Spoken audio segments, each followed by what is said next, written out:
welcome at the Garden by the Bay. Of course, hindi natin didiretsuhin yung daanan natin. Napaka-mabanda. Doon tayo mapadpad sa karagatan. So, maglikulan mo tayo doon. Ang sarap ng hangin, mga katod. As in, ang lakas ng hangin. Kasing lakas ng pag-ibig nyo. Liko tayo sa left side natin. Diretso na po yan sa pupuntahan natin. So, diretsuhin na natin yung daanan na yan. Yung main road na yan. Iikot ko na lang kayo mamaya sa outdoor dito sa may Garden by the Bay kapag may oras pa tayo. For now, diretso muna tayo sa lugar kung saan yung gusto puntahan ng katulong nyo ngayon.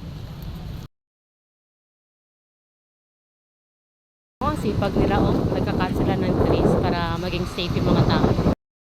Right side natin, white sand. Puting-puti, pinong-pino pa.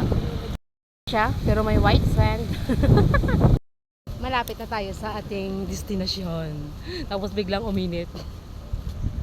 Building na yan, yun yung napasok na din before ng katulong. Yun yung cloud forest. Kasi kapag pumunta ka dito, dalawa yung pwede mong pasukan.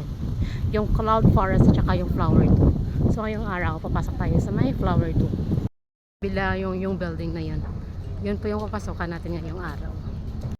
So aakyat muna tayo doon sa may escalator na yan, paakyat sa taas para bumili ng ticket. So, nandito na tayo sa taas. Pila tayo ng bilihan ng ticket. Yung bilihan ng ticket. So, magpipila po tayo doon.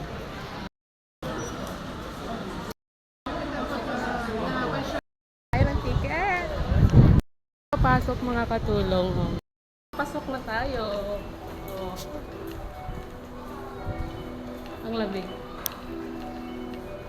So, ito yung bumungan. Tayo ba iikot muna? Ito yung mga cactus, Suzu shaving brush 3. Puro shaving brush 3, Mexico and America. Yung side na to, Alice in Wonderland. Oh, di ba? Alice in Wonderland. Doon sa dulo, Alice in Wonderland. Yan po yung itsura pag dito tayo nakaposisyon. Ito mga katulong, makikita nyo puro mga cactus eh. So, Magui Plateado from Mexico. Oh, di ba mga gaganda?